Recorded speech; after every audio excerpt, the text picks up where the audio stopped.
शिव. नमस्कार भावांनो बहिणींनो. गडबड काही कामाची नाही तुम्हाला सांगते. कसलं साऱ्याचं ट्रॅक्टर घेतलं नाही आणि आमच्या घरचं ट्रॅक्टर होतं आणि घरचं ट्रॅक्टर असल्यामुळे घेतलं पिरून. पण ना भिजवायला लई फजिती होती आणि अशा नळ्या नळ्या नळ्या उपशीत आणले आणि आता हे कवळा हातरले का बा तिथं डोके हुतकाले दोन माणसं पडले ना आता पूर्ण बुडतील. हुतकाले दोन खड्डे पडले ते चला मी तुम्हाला दाखवते. रानात खड्डा बी पडतोय आणि अंधाराचं दारे धरायचे म्हणलं ना खाली वरी जर पाय गेला तर किती खोल आहे. हा बा त्याच्यात लई खोल आहे ही. आणि शिवणी दगड टाकली ते तिथे एक खड्डा पडलाय इथे एक खड्डा पडलाय. पण आता नाही हे कसं तरी भिजवायचं आलं माझ्या जीवाला. मोटर पाणी लई वडी तिथे हवा कसा वगळू पडलाय.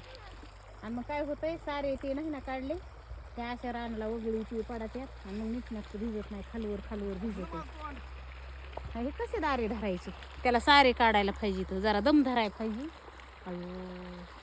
अयो किती फड्या करतात गे लेकराला किती प्रेम आहे म्हणलं. संध्याकाळी राहतं न ग माझी मम्मी पप्पा गावात माईला आणलं बापाचं तोंड धुतंय.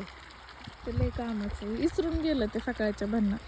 कशाला हाणायचं ग एवढीसा जीव लय हाणले हुशार आहे नव्हतं बाई. मी त्याला. काय ते फुंदू बोलत- रडत होतं. मला वाटायचं चिंगाट पळत यावं. मला जर गाडी चलवीत आली असती ना तर मी तिथं पोहोचली ते असती. अर्ध्या तासापासून रडत होत तेवढ्यात तुझा फोन आला. नाही गे दिदू आणि जाऊ नको लहान आहे गे लय समजदार आहे. कशी दारी मोडते कळत आहे का काही. कोंबड्या सांभाळू लागत आहे. मग त्याला इथं करमत आहे तिथं त्या तिथं room मध्ये करमत आहे बसली, त्याला बाई. mobile आता मी एक लागतोय. व्हिडिओ बघितलाय.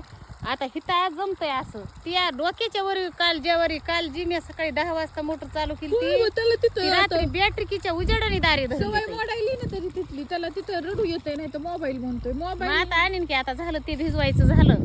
आता ह्याच्यात काय पटांगणात महाग राहतंय कुठं बी दिसत आहे. आणि त्या ज्वारीमध्ये आज सकाळी बी दारे चालू केले ते आज 11ला बंद केले तर 11ला ज्वारी भिजवायची झाली माझी. त्या अशा पटांगणाचं तिकडं हवा माझ्या ध्यानात राहत नाही. कुठं काय की चौकटीतून 5 वर्षाची पोरगी ओढून नेली त्या बिबट्याने. बिबटे लय आले तर इकडं. आपल्या त्या पुण्याच्या ताईन त्या नाहीत का त्यांच्या सोसायटीमध्ये बिबट्या आलता. आणि मग असं लेकराचं काय सोपं आहे का. हातातलं ओढून न्यायला भेटणार येईन. मला काय तुला वाटतं की काल म्हणली असं येऊ नको ते बा काल सकाळी नाही म्हणलं आजच्या दिवस मला काम आहे आता. त्या ज्वारीत कसं काल कसा सांभाळायचा होता. चुटकुनी लाईट जाते चुटकुनी येते. एका मुठीला हाय आटू सुईजण एकाला नाही दिदे. काहीच तमाशा झालाय आयुष्यात. कवाच कुठंच काही झालं नसेल तसला तमाशा झालाय आमच्या. कुणी केलंय काय केलंय आणि काय झालंय तिथे तुला तिथं गेले सांगत होतं. भोंदू बाबा चल बाबा का म्हणून मारितात त्या बिचारीकडे खात होते लय आलते मग आता. बाबा पोट फुगल पाणी पिऊ पिऊ एवढं पाणी चल प्यायला. माय चल साखर